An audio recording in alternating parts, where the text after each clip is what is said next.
अज्ञानतिमिरान्धस्य ज्ञानाञ्जनशलाकया चक्षुरुन्मीलितं येन तस्मै श्रीगुरवे नमः। प्रपन्नपारिजाताय स्तोत्रवेत्रैकपाणये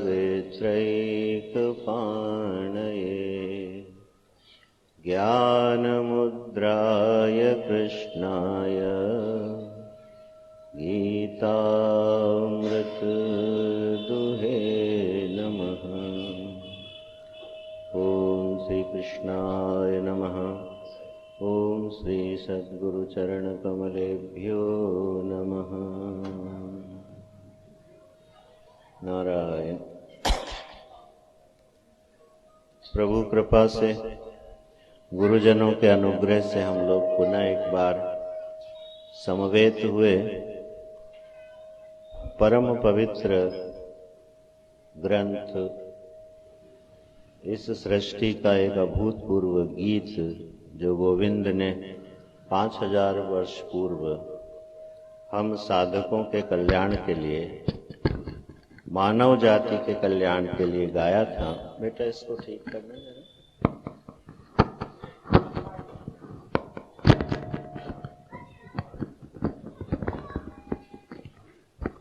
बस ये थोड़ा पास में आया, आवाज धीमी है ना हमारी।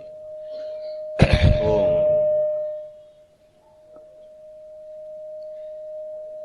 तो ये 18वां वर्ष है। यहाँ पर आप सभी लोगों के उत्साह और सहयोग से जो एक छोटा सा बीज बोया गया था गीता जी के पाठ से और पांडे जी के प्रयास से, वो धीरे धीरे अपनी जड़ें जमाता हुआ पुष्पित और पल्लवित हो रहा है। अब जिसके माध्यम से आप सबको संतों की वाणी सुनने का अवसर मिलता है, गीता जी पर चिंतन करने का एक अवसर मिलता है, जो कि बड़ा दुर्लभ होता है। यहाँ पर मंच पर विराजमान हमारे पूज्य स्वामी जी, जब हम लोग गुरुकुल में पढ़ते थे तो महाराज जी का आगमन होता था और हमारे आचार्य तुल्य हैं और बड़ा स्नेह मिलता रहा। तो ऐसे पवित्र संतों का, विद्वान ज्ञानी महापुरुषों का यहाँ आगमन होता है और गीता जी पर कुछ चर्चा करने का अवसर मिलता है। जीवन हमारा बड़ा कीमती है। ये बात अगर जब हमें समझ में आती है तो हम समय का दुरुपयोग नहीं करते। यह मनुष्य जीवन कीमती है, दुर्लभ है। ये बात हमने बहुत बार सुनी भी होगी, लेकिन शायद उतनी कीमत हम अपने इस जीवन को देते नहीं। हमको लगता है कि इस धरती पर अरबों मनुष्य हैं, प्रतिदिन हजारों मनुष्य मरते हैं, हजारों पैदा होते हैं, तो इसमें क्या दुर्लभता है जो संत लोग इसकी इतनी महिमा गाते हैं कि ये मनुष्य जन्म इतना दुर्लभ है। इसकी दुर्लभता का पता तब चलता है जब गीता जी के वाक्य, गीता जी का पद, गोविंद की वाणी थोड़ा हृदय में प्रविष्ट होती है और हमको प्रेरित करती है जीवन को समझने के लिए। तब हमको लगता है जीवन न केवल कीमती है बल्कि हमारे पास समय भी कम है। तो जब अपना जीवन कीमती लगने लगे, दुर्लभ लगने लगे, तो आध्यात्मिक यात्रा का एक पड़ाव है, एक शुरुआत। मनुष्य जन्म क्यों कीमती है, क्यों दुर्लभ है, क्या इसमें विशेषता है, क्या खासियत है? पंचभूतों से यह सारा जगत बना हुआ है। जितने जीव जंतु हैं, प्राणी हैं, मनुष्य हैं, हम सभी, ये सभी तो पंचभूतों से बने। जैसे कुम्हार जो है घड़ा बनाता है सुराही बनाता है, कुल्हड़ बनाता है, सकोरा बनाता है। अब उसमें सकोरे को कहे ये बड़ा कीमती है, ये जो कुछ हमने बनाया इन सब में सकोरा बड़ा कीमती है। तो ये बात तो सही लगती थी। सकोरा अपनी जगह है, सुराही अपनी जगह, घड़ा अपनी जगह है, सबकी उपयोगिता है। उसमें दुर्लभता क्या है जब वो सारे पंचमहाभूत से ही बने हैं। तो हम सभी पंचमहाभूत से बने, पशु पक्षी भी पंचमहाभूत से बने। उनके जीवन में और हमारे जीवन में अंतर क्या है? यह जो 84 लाख योनियों की बात शास्त्र में आती है, ये 84 लाख वृत्तियां हैं। ये हम पहले भी कह चुके हैं, स्मरण दिलाता हूं। 84 लाख वृत्तियां हैं और एक एक वृत्ति एक एक शरीर धारण करती है। और इस तरह से उनकी संख्या ऋषियों ने 84 लाख बनाई है। जैसे पतंगा है, वो जब दीपक जलता है ना तो पतंगा दौड़ पड़ता है और कूद के मर जाता है। अब बड़ा आश्चर्य होता है कि प्रकृति ने एक शरीर का निर्माण किया, और किस लिए किया?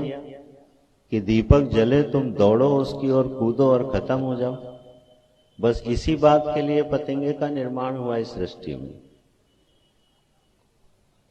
तो पतंगा क्या है?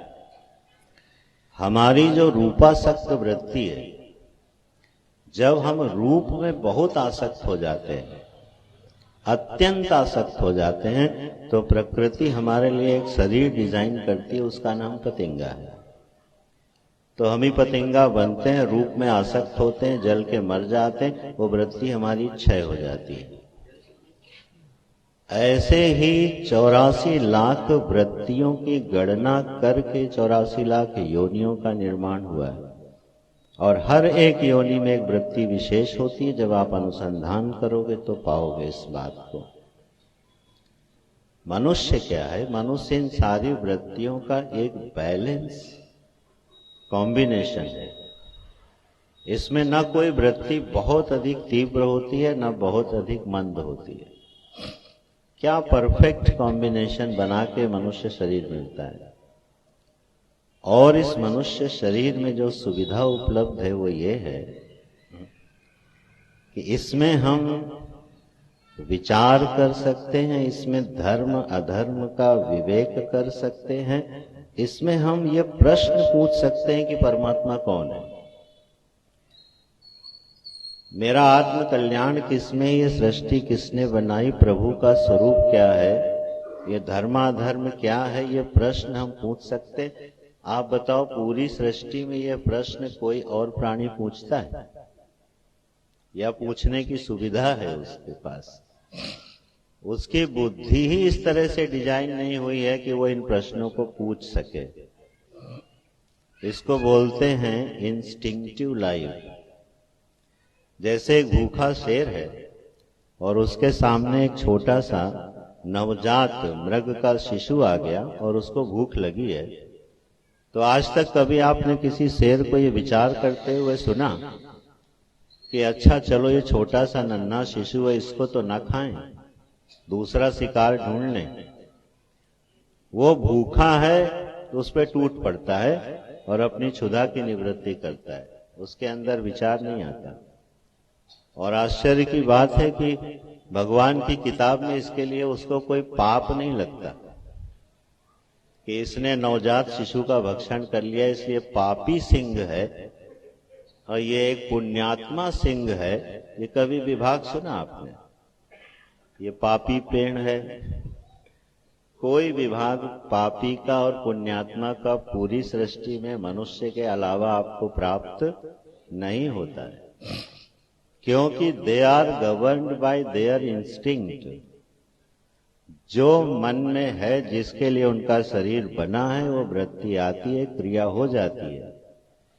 हम मनुष्य ऐसा नहीं करते।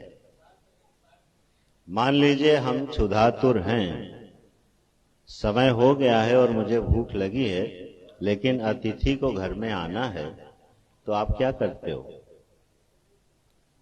बोले थोड़ी देर प्रतीक्षा कर लो, अतिथि अगर विलंब से भी आ रहा है तो कोई बात नहीं, थोड़ी प्रतीक्षा कर लो, तितीक्षा कर लो, क्योंकि अतिथि को भोजन कराए बिना भोजन कराना उचित नहीं होता है।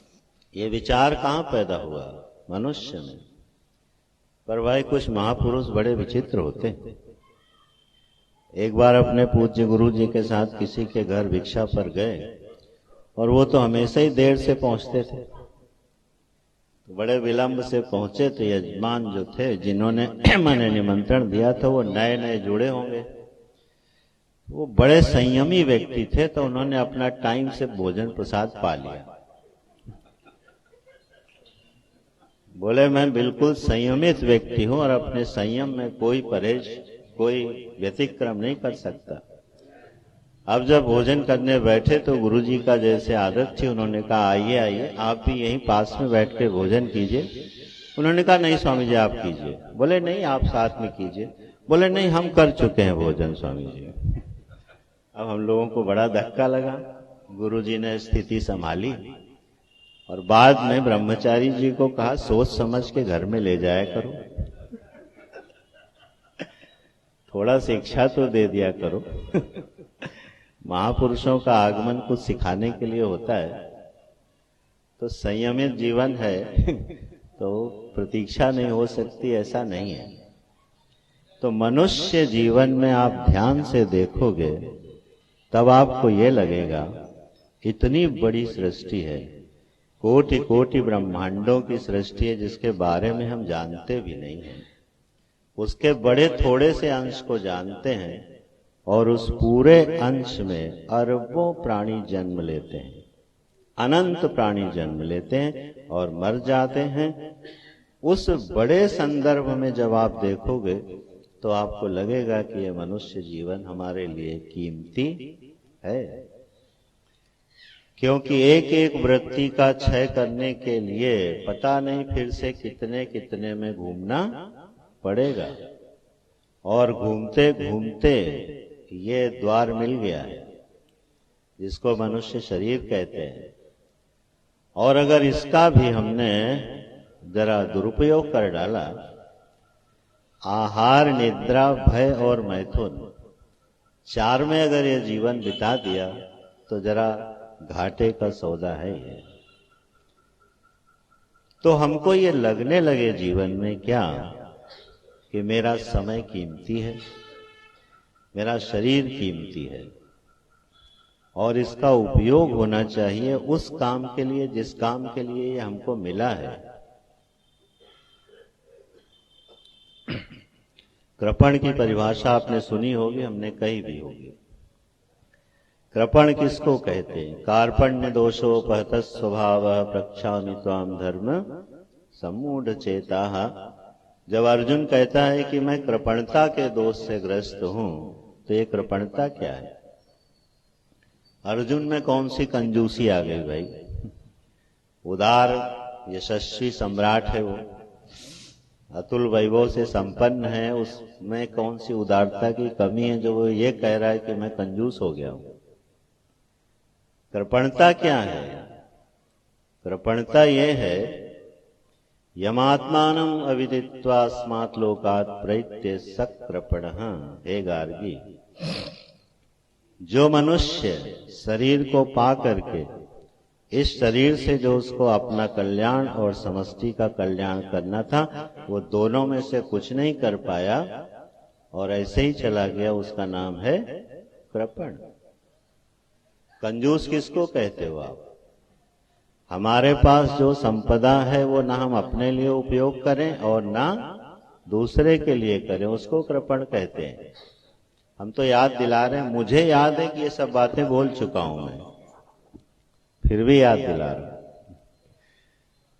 मेरे पास जो धन है उसका मैं भोग करता रहूं, मुझे कृपण नहीं कहा जाएगा, मुझे कहा जाएगा भोगी विलासी।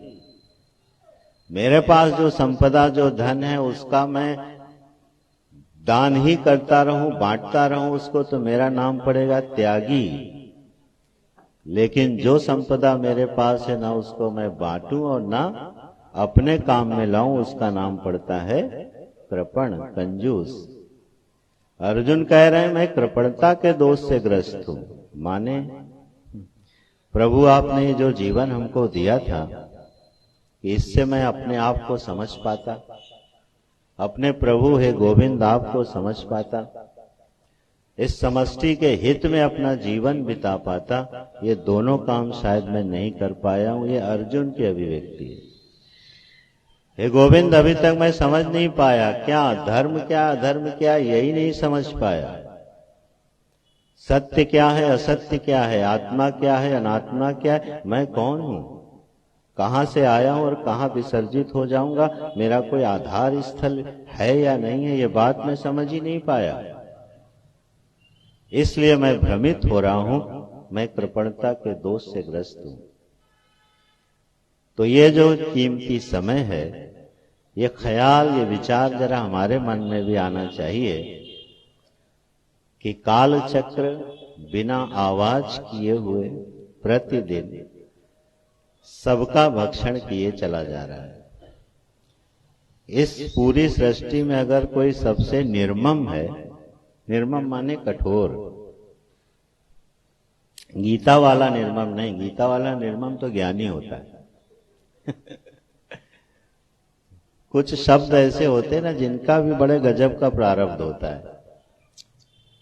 जैसे मंदिर शब्द है ना, मंदिर शब्द बड़ा सौभाग्यशाली है, क्योंकि मंदिर शब्द का प्रयोग होता था घर के अर्थ में। मंदिर माने होता है घर, मंदिर मंदिर प्रति करी शोधा। तो वहां एक एक मंदिर नहीं ढूंढ रहे थे, वो घर थे। तो आज से 400 वर्ष पूर्व मंदिर शब्द का प्रयोग किस अर्थ में होता था, घर के अर्थ में। और वही मंदिर शब्द अब किस अर्थ में प्रयोग होने लगा, देवालय के अर्थ, जहां देवता का निवास हो, भगवान का निवास हो। तो शब्दों के भी अपने प्रारब्ध होते, वो मंदिर बन गया। अस्तु, मैं ये कह रहा हूं कि ये जो हमारा काल है, ये कितना कठोर है। ये और तो और छोड़ो, अपने बनाने वाले प्रभु को भी खाने के लिए तैयार रहता है कि नहीं। रामावतार में जब प्रभु आए और दीर्घ काल तक शासन कर लिए, सब काम निपटा लिए, तो काल आया, बोला अब चलो, हो गया तुम्हारा काम पूरा। कृष्ण भगवान की जब लीला 125 वर्ष की पूरी हो गई, तब ब्रह्मा जी याद दिलाने आए, प्रभु चलो, काल हो गया आपका पूरा। यह काल अपने बनाने वाले के प्रति भी बड़ा कठोर है, उनको भी नहीं छोड़ता, उनको भी खा जाता है। ब्रह्मा जी को खा जाता है, इंद्र को खा जाता है। तो यही काल बिना आवाज किए हमारी आयु को प्रतिदिन खाए चला जा रहा है, और हमको होश नहीं, होश ही नहीं आता है। 70 वर्ष की उम्र में भी ये प्रश्न आता है कि कौन सा च्यवनप्राश खाने से शरीर ठीक रहेगा, कौन सी कंपनी का आया है मार्केट में। अरे 70 वर्ष की आयु में काहे च्यवनप्राश के पीछे पड़े हो, हैं? ये विचार किया जाए कि 70 वर्ष में आहार निद्रा भय मैथुन के अतिरिक्त तो कुछ हुआ क्या। थोड़ी बहुत पूजा हो गई, पाठ हो गई, उपासना हो गई, व्रत हो गई, वो भी इसलिए कि हम हिंदुस्तान में पैदा हुए हैं। अगर भारतवर्ष में पैदा न हुए होते तो न एकादशी होती न द्वादशी होती। तो जो थोड़ा बहुत धर्म हो जाता है, परंपरा से प्राप्त व्रत उपवास हो जाते हैं, बस उतने मात्र से संतुष्ट हो जाना ये साधक का लक्षण नहीं है। तो यह जो पवित्र गीता जी हैं, गोविंद की वाणी है, ये अपने प्रथम श्लोक से लेके जहां से गोविंद ने बोलना शुरू किया और आखिरी श्लोक तक, ये हमारे अध्यात्म को हिलाती है, हमारे अंतर्मन को झकझोरती है, हमको याद दिलाती है और मार्गदर्शन करती है। ये आध्यात्मिक ग्रंथ है। ध्यान रखिएगा, ये धार्मिक ग्रंथ नहीं है। धार्मिक ग्रंथ किसको कहते हैं, जहां आपको विधि निषेध बताया जाए।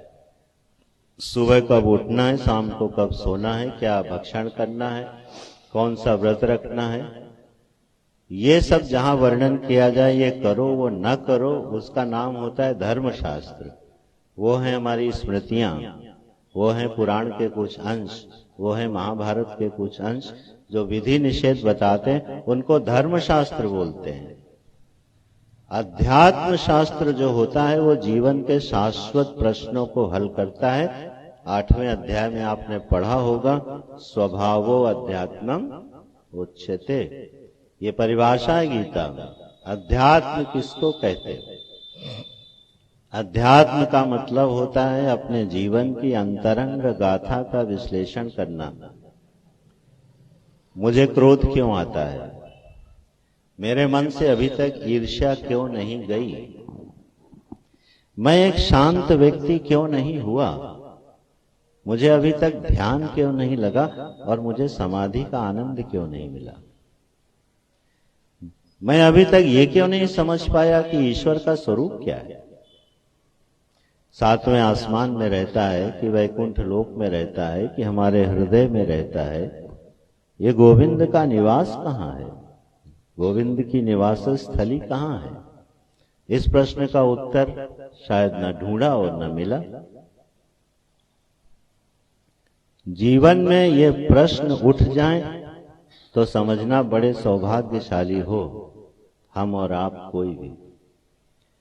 और प्रश्न ऐसा उठे कि अपने उत्तर की तलाश किए बिना वो हमको व्यथित करता रहे, उसको जिज्ञासु बोलते हैं। अखबार में पढ़ के प्रश्न उठा और टीवी में देख के पूरा हो गया, उसको प्रश्न नहीं कहते। हमारे गुरुजी बड़े विनोदी स्वभाव के भी थे, गंभीर तो थे ही। किसी ने आके बोला कि आज मुझे जीवन का रहस्य समझ में आ गया कि कर्म ही पूजा है। बोले बहुत अच्छा। बोले कहाँ पढ़ा बेटा, किस परंपरा से वाक्य पढ़ा? बोले नहीं, आज हमारी गाड़ी जिस ट्रक के पीछे लगी थी उसमें लिखा था कर्म ही पूजा है। जीवन का अध्यात्म शास्त्र कहां से समझ लिया? ट्रक के पीछे एक लाइन से। अच्छी बात है अगर आप कुछ सीख सकते हो, लेकिन ये तरीका नहीं अध्यात्म शास्त्र का। अगर होता तो तद विद्धि प्रणिपातेन परिप्रश्नेन सेवया उपदेक्ष्यन्ति ते ज्ञानम। क्या है भाई, पूरा करो। ज्ञानिनस् तत्व दर्शिनः। अरे आओ, मेरी शरण में आओ, मुझे प्रणाम करो। तद्विद्धि प्रणिपातेन, मेरे में श्रद्धा करो, मेरे में भरोसा करो। और परिप्रश्नेन सेवया, जरा प्रश्न अच्छे पूछो। परिप्रश्नेन क्यों बोला गीता में गोविंद ने? प्रश्न तो बहुत हैं, ठीक है ना? अब बार बार वृत्ति वही जा रही है, ठीक है। लड़के की नौकरी लगेगी कि नहीं लगेगी, ठीक है। फैक्ट्री चलेगी कि नहीं चलेगी, ये प्रश्न भी पूछे जाते हैं। पूछो, अगर इनके उत्तर जहां से मिलते हैं पूछो। परिप्रश्नेन सेवया, ये प्रश्न गीता के पास लेके जाओगे तो आपको शायद निराश होना पड़े, और निराश ना भी होना पड़े तो गोविंद की दृष्टि में आपको आदर नहीं मिलेगा। उन्होंने आर्त भक्त कह के स्वीकार तो कर लिया है, लेकिन बड़ी मजबूरी में। आर्त भक्ति गोविंद को प्रिय है वो इसलिए कि ये आर्त होके एक दिन अर्थार्थी जिज्ञासु होके ज्ञानी हो जाए। ये क्रम बताने के लिए उन्होंने आर्त को स्वीकार किया है। तो ये जो हमारा जीवन है, नो डाउट, इसमें कोई संदेह नहीं है कि बहुत सारी जीवन में परेशानियां आती हैं, समस्याएं आती हैं, व्यावहारिक समस्याएं आती हैं। पर कभी ये भी विचार करो, इन समस्याओं का कोई समाधान भी है क्या? या इन समस्याओं, प्रश्न तो आएगा, क्योंकि वहां तो कंडीशन लगा दी ना। मेरा जो अनन्य चिंतन करता है, मुझसे जुड़ा रहता है, मैं उसका योगक्षेम बहन करता हूं, तो बाकियों का कौन करता है फिर? तो बाकियों का क्या फिर उनका पुरुषार्थ करता है? बोले नहीं, योगक्षेम तो गोविंद ही वहन करते हैं, किसी को मालूम होता है और किसी को मालूम नहीं होता है। बस अंतर इतना है। जिसको ये लगता है कि मेरे जीवन की यात्रा का बोझ मैं खुद उठा रहा हूं और अगर मैं न उठाऊं तो ये उठेगा नहीं, वो बड़ी गलतफहमी में है। और अगर आपको भरोसा न हो और आप परिवार के मुखिया हो, पूरा परिवार आपके आश्रित हो और आपको लगता है कि मैं न रहूं तो इनका क्या होगा, तो आप महीने भर के लिए गायब हो जाओ। महीने भर में आपका भ्रम टूट जाएगा कि इनका योगक्षेम कौन वहन कर रहा है। ठीक है, वो सब आपको आनंद में ही मिलेंगे महीने भर बाद। ठीक है, और कहीं उल्टा ना हो, बोले ये थे तब गड़बड़ चल रहा था, अब ये टले तो बढ़िया हो गया। ठीक है, तो ये तो मैं सिर्फ दृष्टांत जीवन के दे रहा हूं जो हमें आध्यात्मिक बनाते हैं। ठीक है, योगक्षेम कौन वहन करता है? अरे गोविंद ही इस जीवन का योगक्षेम वहन करते हैं। जो ये बात जानता है वो उनका मुरीद हो जाता है, वो उनका भक्त हो जाता है, और जो भक्त हो जाता है वो अनन्यास चिंतन करने लगता है। ठीक है, जब इस अनंत कोटि ब्रह्मांड का सर्वेश्वर मालिक, जिसके ईक्षण और संकल्प से सृष्टि का प्रलय और सृजन हो जाता है, वो हमारा संबंधी बना हुआ है, और ये बोध जिसको हो जाता है उसको कोई फिक्र रहती है क्या? उसको कोई चिंता रहती है क्या? अगर है तो इसका मतलब संबंध पक्का नहीं है। और हम लोग इतने सौभाग्यशाली हैं और ऐसी भूमि में पैदा हुए कि इस जो आयु अभी तक मिली उसमें इतने संतों का दर्शन हो गया कि गोविंद कहते भी ना तब भी ये भरोसा हो गया था कि योगक्षेम तो वही वहन करता है।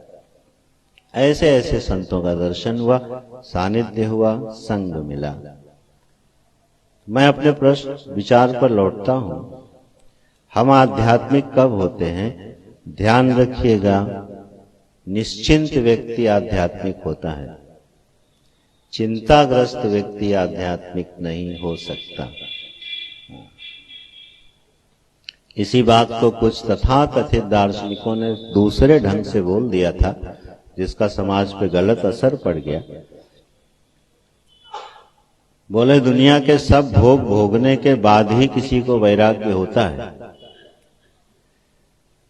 माने अमीरों को, राजाओं को ही वैराग्य होता है, भिखारियों को वैराग्य नहीं होता। ऐसी एक धारा चली थी कुछ साल पहले।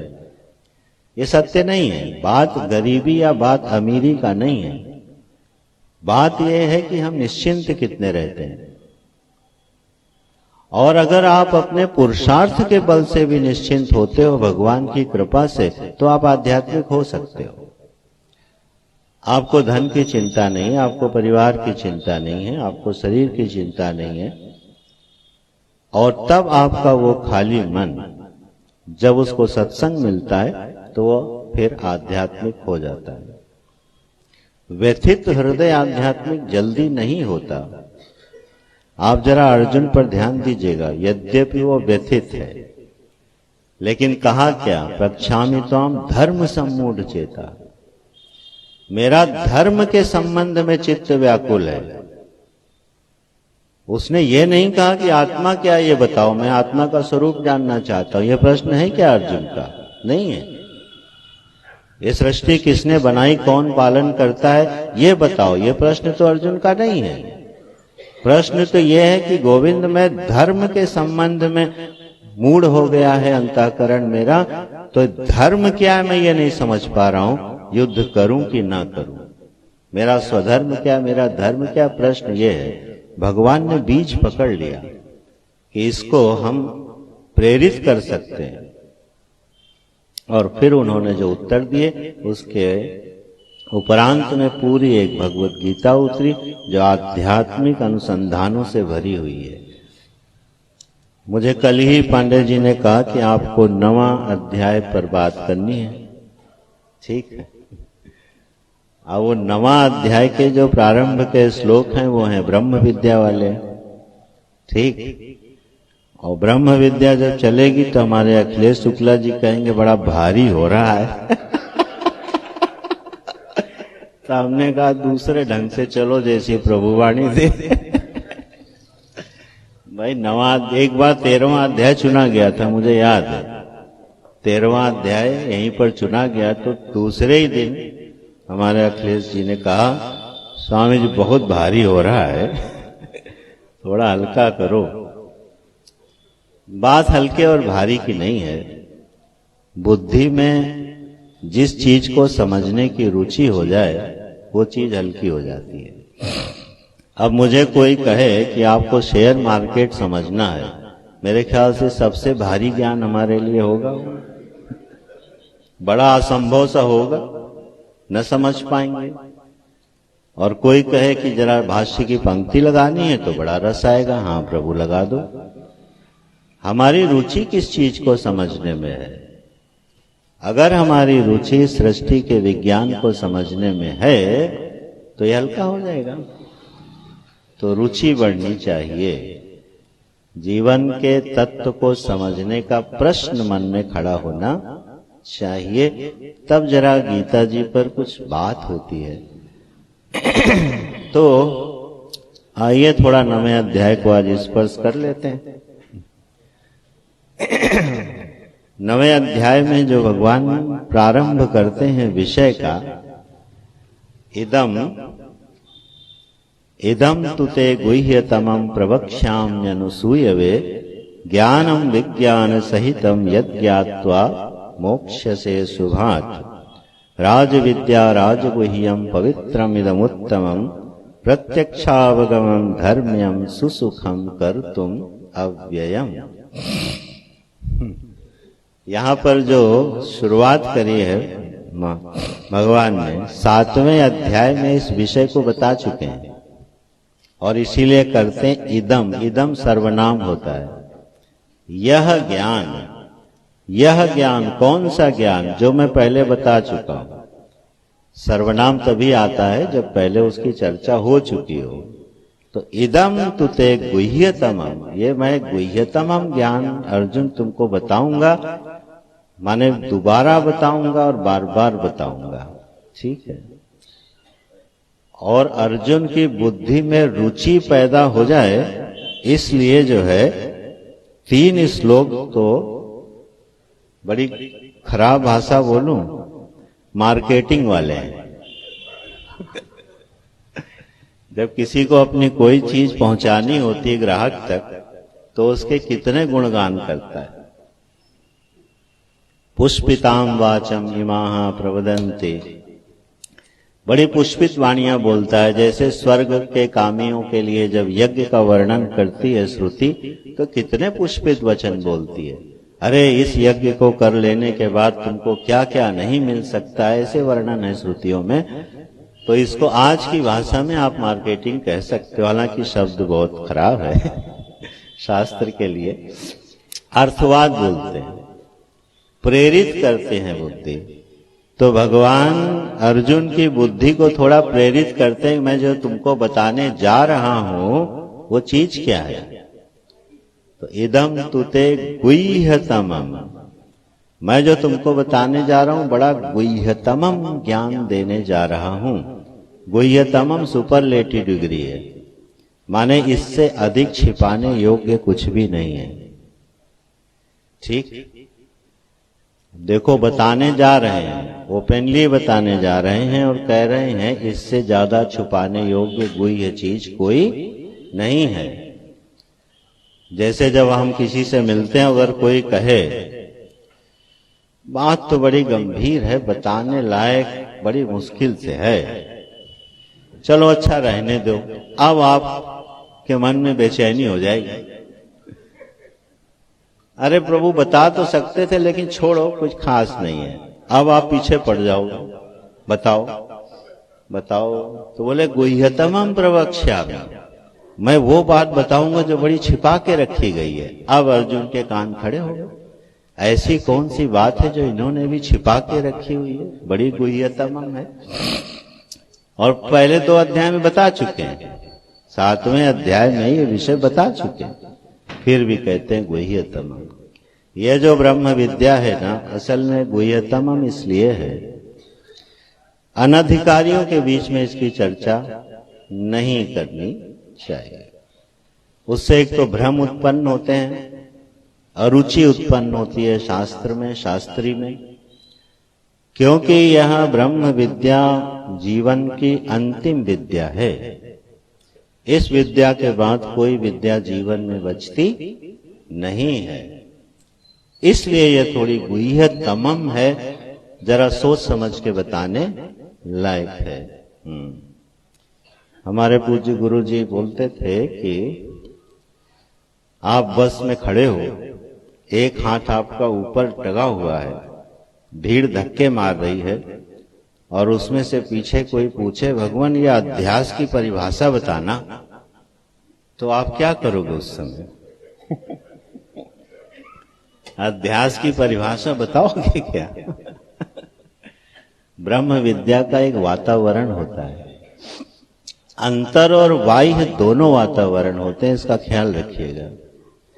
जब हमारा अंदर का चित्त प्रशांत हो, चिंताएं ना हो और सत्व गुण बढ़ा हो, प्रसादे सर्व दुखानाम हानिरस्योप जायते प्रसन्न चेतसो हि बुद्धि आशु पर्यवतिष्ठते।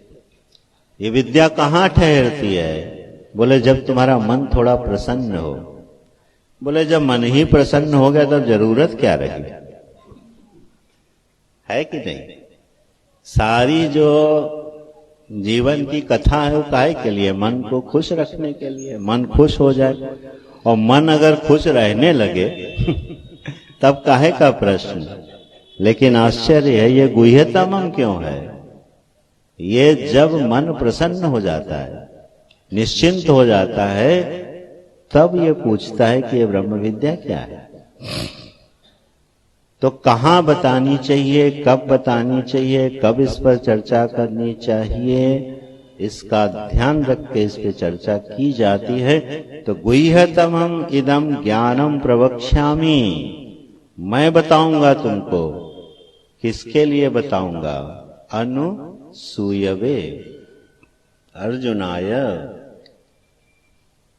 जो अनुसूया माने असूया के दोष से रहित है, मैं उनके लिए बताऊंगा। देखो कैसे धीरे धीरे इंजेक्ट करते भगवान। असूया माने होता है निंदा करना। जैसे हमारी अनुसूया थी ना, अनुसूया का मतलब है जो जिनके जीवन में से निंदा का भाव चला गया है। तो मैं ब्रह्म विद्या गुह्यतमम अर्जुन तुमको बताऊंगा, उनके लिए बताऊंगा, उस हर साधक के लिए बताऊंगा जो अनुसूयवे, जिसके जीवन में से एक चीज विदा हो गई है, उसका नाम है निंदा। निंदा की दृष्टि विदा हो गई है। अब देखो एक अधिकार की मांग धीरे से टपका दी। निंदा की जब दृष्टि होती है तो उसका दुष्परिणाम जानते क्या होता है? तुरंत द्वेष होता है। जैसे ही आप किसी को निंदित दृष्टि से देखते हो, उसी क्षण आपके हृदय में द्वेष का बीज पड़ जाता है। तो निंदा जन्म देती है द्वेष को, और दूसरा बड़ा नुकसान जानते हैं क्या करती है? कि हमारी श्रद्धा को खा जाती है। कभी ध्यान देना, जिस व्यक्ति के जीवन में निंदा अधिक है, उसके जीवन में श्रद्धा का अभाव होता जाता है, और वो फिर दरिद्र होता जाएगा। श्रद्धा एक संपत्ति है, और अगर उसके साथ खिलवाड़ हो गया जीवन में तो बड़े घाटे में रहोगे। अब मान लीजिए बहुत से लोग हैं जो वेदांत की निंदा करते हैं, ठीक? कुछ लोग हैं जो भक्ति की निंदा करते हैं, कुछ लोग हैं जो उपासना की निंदा करते हैं, कुछ लोग हैं जो कर्म की निंदा करते हैं। ये तो मैं बड़ी बड़ी निंदाएं बता रहा हूं। जो समाधिशील योगी है वो कर्म की निंदा करता है, जो भक्त है वो वेदांतियों से 2 हाथ दूरी बना के चलता है, जो वेदांती है वो भक्ति को पागलपन समझता है। ये नुकसान है। क्यों? क्योंकि जैसे ही हमारे मन में निंदा का भाव आया, उस शास्त्र से, उस विद्या से हमारा संबंध टूट गया। अब वहां से जो मुझे मिलना है वो कभी मिलेगा नहीं। जिस आचार्य से, जिस गुरु से आप और हम जो कुछ भी सीख या सुन रहे हो, सबसे पहली शर्त है कि उसके प्रति प्रमाण बुद्धि, श्रद्धा बुद्धि होगी, तभी वहां से कुछ मिलेगा, नहीं तो कुछ मिलेगा नहीं। याद रखना। बहुत से लोग जो थोड़े विद्वान भी होंगे वो परीक्षण करने जाते हैं कि इन्होंने कैसा बोला, किस लाइन का सही अर्थ किया, किसका गलत अर्थ किया। वो सत्संग नहीं है। जब हम गुरु के पास जाते हैं, गुरु का मतलब होता है उसके मुख से निकले हुए हर वचन को आप मोती की तरह अपने हृदय में सजा लोगे, उसी व्यक्ति का नाम गुरु होता है जीवन में।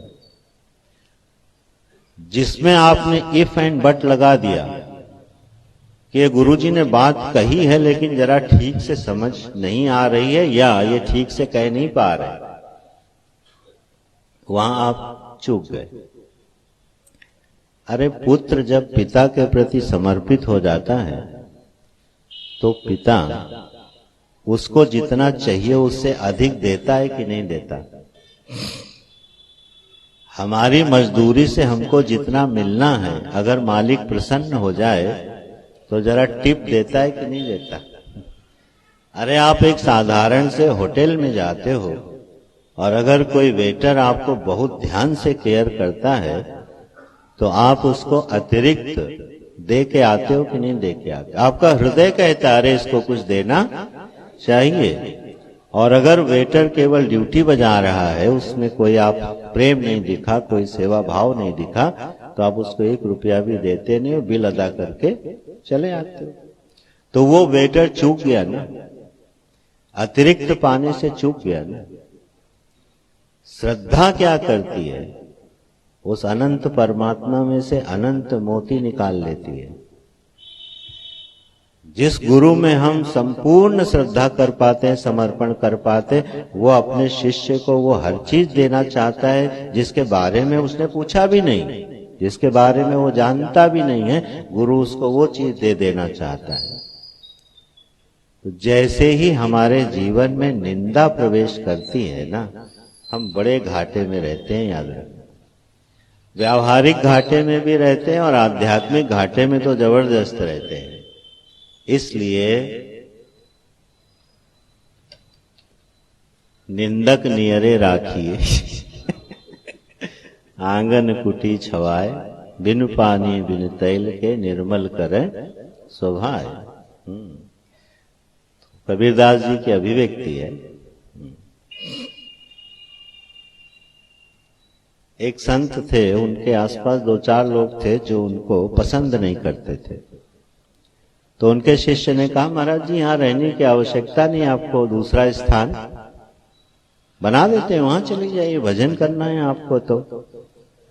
तो उन्होंने कहा, भगवान की ये बड़ी कृपा है कि रोज ये मेरा किसी न किसी बहाने अहंकार तोड़ते रहते हैं कि मैं साधु हूं मैं साधु हूं, तपस्वी में भी तो एक अहंकार है ना। बोले ये रोज तोड़ते रहते हैं और हमको हमारी औकात याद दिलाते रहते हैं, ऐसे बोले। एक भाव है जीवन में। आपको बताऊं, हमारी केवल दृष्टि की ही बात है, ठीक है ना। यह प्रतिदिन सूर्यदेव का सूर्योदय होता है ना। मौसम बदलते हैं। जब मौसम बदलता है, बारिश आ रही होती है, तूफान आ रहा होता है, तो हमारे मुंह से एक बड़ा एक वाक्य छोटा सा बिना विचारे निकल जाता है कि मौसम खराब हो रहा है। निकलता है कि नहीं? अरे भाई बाहर नहीं आना या उधर संभाल के आना, वहां मौसम खराब हो गया है। गुरुजी बोलते थे ये मौसम खराब कब से होने लगा भाई? देखो हमको पता भी नहीं है कि हमने उस मालिक की निंदा कर दी जिसने गर्मी बनाई, जिसने बरसात बनाई, कुछ सोच के बनाई है ना। गर्मी में गर्मी ना पड़े तो तरबूज मीठा नहीं होगा, खरबूजा मीठा नहीं होगा, फसलें पकेंगी नहीं, भूमि मजबूत नहीं होगी, बारिश में बारिश नहीं होगी, सर्दी में सर्दी नहीं पड़ेगी। तो ये तो भगवान का बनाया सुंदर विधान है जिसमें वृष्टि है, आंधियां हैं, तूफान है, सब आता है। इसमें खराब क्या हो गया भाई? मौसम बिगड़ गया, मौसम खराब हो गया, अनजाने में एक निंदा हो रही है। अरे मौसम बदल गया, ये बोलना चाहिए। मौसम थोड़ा बदल गया है, बिगड़ गया और खराब हो गया नहीं। ये तो बनाने वाले का आपने अपमान कर दिया, जिसने हमारी सुविधा के लिए सर्दी गर्मी बनाई है। तो जब हम थोड़े सावधान होते हैं जीवन में, ठीक है, और ये कब होगा? मान लीजिए आप किसी से मिले और बड़ा अच्छा व्यक्ति है, या कोई व्यक्ति है जो बड़ा प्रसिद्ध हो रहा है। साधारण रूप से हम क्या बोलते हैं? मान लो कोई चमत्कारी व्यक्ति है, ठीक है, और बड़ा प्रसिद्ध हो रहा है, तो दूसरे लोग क्या बोलते हैं? अरे पाखंडी है, चमत्कार दिखा दिखा के भीड़ इकट्ठा किए। बड़े आराम से आप बोल देते हो, ठीक है ना? ऐसा नहीं बोलना चाहिए। क्यों नहीं बोलना चाहिए? उसकी जरूरत ना होती तो प्रभु ऐसा करते नहीं। कहीं ना कहीं इस समष्टि में, इस सृष्टि में उनकी जरूरत है, विधान से हम नहीं समझते।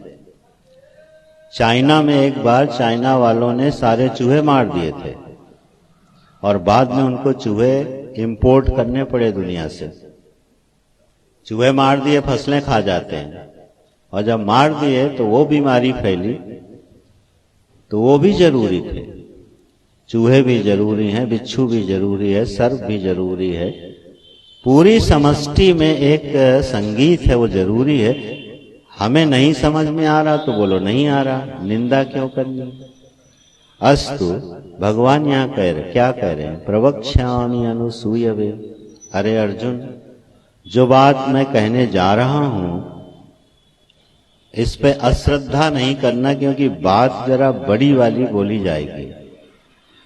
ब्रह्म विद्या का प्रसंग है, कल हम लोग थोड़ा सा गंभीरता पूर्वक विचार करेंगे इस पर कि 3 श्लोक में तो भगवान ने अर्जुन की बुद्धि को प्रेरित किया है, और 2 श्लोकों में इस विद्या को बिल्कुल 2 श्लोकों में पूरे सिद्धांत को बता दिया है इस जगत के।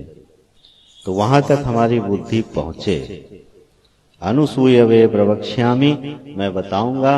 और ये प्रशंसा है, ज्ञानम विज्ञानम सहितम ज्ञान विज्ञान सहितम ज्ञानम। देखो भगवान को भी लगता है जरूरत पड़ रही है।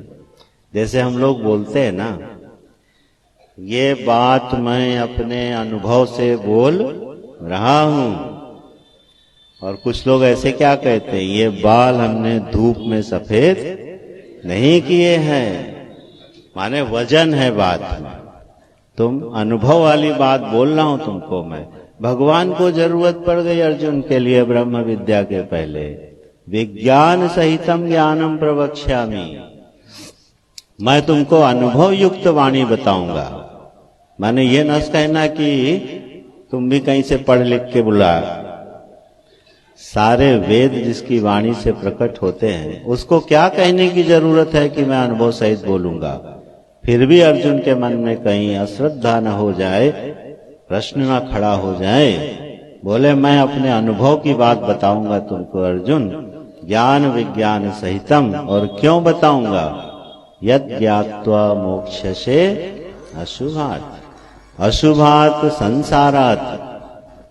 इस अशुभ संसार से तुम मुक्त हो जाओगे। इस संसार में जो अशुभत्व है, अशुभत्व इस संसार में क्या है? गोस्वामी जी की दृष्टि हो तो कुछ भी अशुभ नहीं है।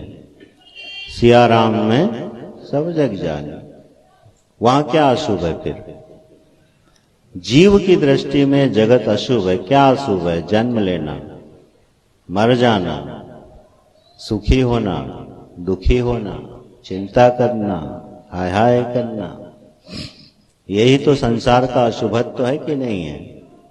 नित्य निरंतर चित्त का संतप्त बने रहना, संदिग्ध बने रहना, असंतुष्ट और अप्रसन्न बने रहना, यही संसार का अशुभत्व है।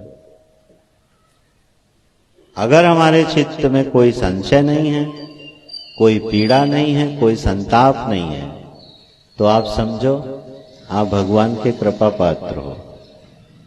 फिर यही संसार आपको भगवान का क्रीड़ा स्थल लगने लगेगा और यही संसार हमारे लिए काल बन के खड़ा हो जाएगा और हम झुंझलाते रहेंगे, क्या है ये मनुष्य जीवन, बार बार जन्मो मरो, एक परिस्थिति से दूसरी परिस्थिति में डोलते रहो, हाय हाय करते रहो। तो यत् ज्ञात्वा मोक्ष से अशुभात, हे अर्जुन, ये जो संसार का अशुभ है, ये जो अज्ञान के दंश हैं, ये जो राग द्वेष की पीड़ाएं हैं, ये जो चिंताएं हैं, ये सबसे तुम छूट जाओगे। अब आप बताओ वंडरफुल मार्केटिंग है कि नहीं? बार बार आज क्यों शब्द आ रहा है मुझे पता नहीं, प्रभु माफ करें। हमारे गुरुजी हल्के शब्दों को शास्त्र के लिए पसंद नहीं करते थे, लेकिन भगवान उसकी बुद्धि में प्ररोचना कर रहे हैं। अरे हमको ऐसी चीज बताने वाले हैं जिसको जान करके मैं इस अशुभ संसार से, इस जंजाल से छूट जाऊंगा, जरूर मुझे सुननी चाहिए। तो ज्ञानम विज्ञानम सहितम प्रवक्ष्यामि, फिर 2 श्लोकों में थोड़ी और प्रशंसा करते हैं और फिर विषय पर चलते हैं। 7:45 बज चुका है, तो इस विषय को हम लोग भगवत कृपा से जैसी वाणी प्रभु देंगे और जैसा आपके हृदय में भाव देंगे समझने की कोशिश करेंगे। विषय में गांभीर्य है और अगर समझ में आ गया तो लॉटरी खुल गई। पक्का है ये। नारायण। तो ये प्रार्थना है, हम लोग 2 दिन स्वाध्याय करेंगे इस पर। आइए अब आगे का आरती या जो भी कार्यक्रम हो वो पूरा करते हैं। बहुत बहुत धन्यवाद। नारायण। वृंदावन बिहारी लाल की जय। आज हमको अपने गीता स्वाध्याय का लाभ समझ में आया। हम आज चिन्मय मिशन से जो हमारे संत अभय संत दर्शन दे रहे हैं, बड़ी कृपा है। इनको हम बुला नहीं सकते, हमारे आमंत्रण से नहीं आ सकते, हमें शक्ति नहीं है कि हमें इनका दर्शन मिल सके, इनसे हमें ज्ञान लाभ मिल सके। ये अगर कृपा है तो जो हमारा गीता का स्वाध्याय है, गीता का पाठ है, जो श्री गीता जी की कृपा है, वो इन संतों को खींच लाती है। हमारे ऊपर इन संतों की बड़ी महती कृपा है। और हमने एक और अनुभव किया कि जो व्यक्ति हमारी गीता से जुड़ा है, जो व्यक्ति गीता के जितना ज्यादा स्वाध्याय करता है, इन संतों के वचनों का जो समझ है, जो अनुभव है, जो ज्ञान है, उतनी ही अधिक मात्रा में प्राप्त होता है। धन्यवाद देंगे हृदय से इस वार्षिकोत्सव के आयोजकों को, चाहे हमारे शिवाकांत जी पांडे हों, चाहे हमारे अखिलेश जी शुक्ल हों, चाहे हमारे राकेश चतुर्वेदी हों। इनसे कितना बड़ा पुण्य होता है, ये बड़े पुण्यशाली हैं। और परमात्मा से केवल एक प्रार्थना करेंगे कि इनके इस पुण्य में उत्तरोत्तर वृद्धि होती रहे, जिससे हम सबका कल्याण होता रहे। एक बार प्रेम से बोलो वृंदावन बिहारी लाल की जय। उमर जी आरती की व्यवस्था हो, आरती के लिए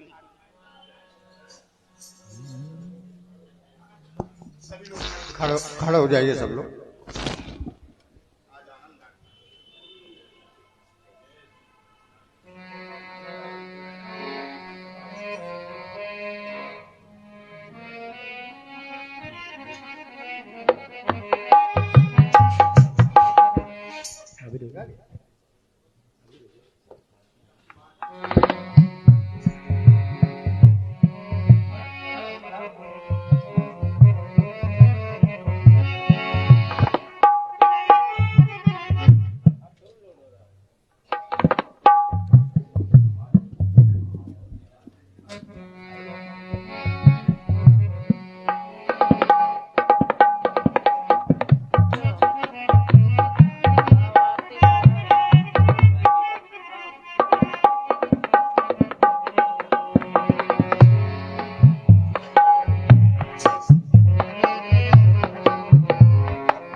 बोल।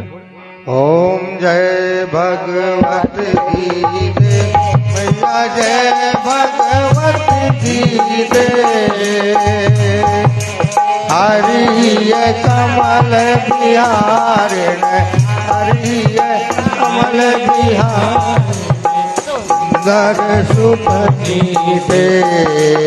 ओम जय भगवत गीते ओम जय भगवत गीते कर्म सुमर्म प्रकाश शक्तिहारा मैया कामा शक्तिहारा तो ज्ञान विकासिन ज्ञान विकासिन विद्या ब्रह्म परा। ओम जय भगवत गीते ओम जय भगवत गीते मैया जय भगवत गीते हरि कमल बिहारिण हरिय कमल बिहारिण सुंदर सुपनीते। ओम जय भगवत गीते निश्चल भक्ति विनाश निर्मल मलहारी मैया निर्मल मनहारी शरण रहस्य प्रदायन चरण रहस्य प्रदायन सब विध सुखकारी मैया जय भगवत गीते। भाव राग द्वेष विदारणी कारणि मोद सदा मैया कारण मोद सदा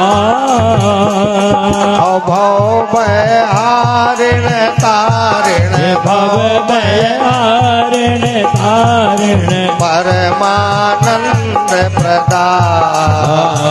ओम जय भगवत गीते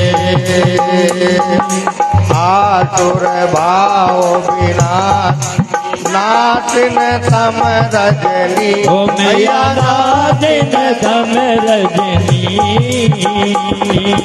दैवी सदगुण दायन देवी सद्गुण दायन हरि रसिका सजनी।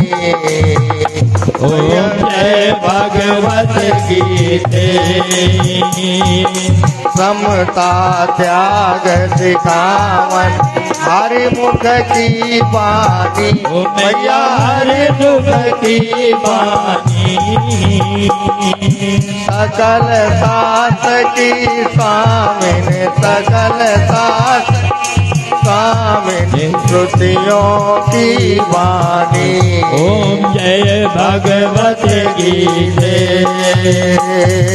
दया सुधा बरसावन मातु कृपा कीजे हे मैया मात कृपा कीजे हरि पद प्रेम दान कर हरि पद प्रेम दान कर अपनो कर लीजे जय मैया जय भगवत गीते ओम जय भगवत गीते मैया जय भगवत गीते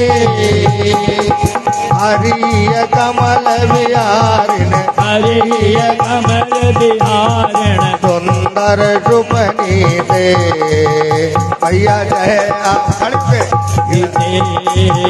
मैया जय भगवत गीते मैया जय भगवत गीते कर्पूर गौरम करुणावतारम संसार तारम भुजगेन्द्रहारम सदा वसंतम हृदयारविंदे भवं भवानी शरणं नमामि त्वमेव माता च पिता त्वमेव त्वमेव बन्धु सखा त्वमेव विद्या द्रविणं त्वमेव त्वमेव सर्वं मम देव देव त्वमेव सर्वं मम देव देव अरे गोविंद बोलो हरि गोपाल बोलो गोविंद बोलो हरि गोपाल बोलो गोविंद बोलो हरि गोपाल बोलो गोविंद बोलो हरि गोपाल बोलो राधा रमन हरि गोविंद बोलो राधा रमन हरि गोविंद बोलो हरे रामा रामा रामा बोलो हरे हरे हरे रामा राम रामा बोलो हरे हरे हरे रामा राम रामा बोलो हरे हरे जय हो जय हो जय जय श्री राम बोले शंकर भगवान की जय बोले राजा रामचंद्र की जय। हनुमान जी महाराज की जय